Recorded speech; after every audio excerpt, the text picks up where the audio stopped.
Hello everyone, welcome back to the channel. So today I'm going to tell you how to ban a person from a Facebook group.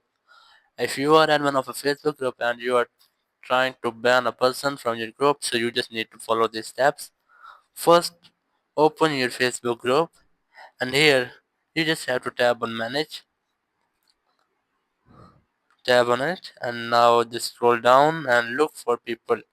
Here's that, tab on it, and after that choose the person you want to ban. As I'm going to ban this one, so just tab on it.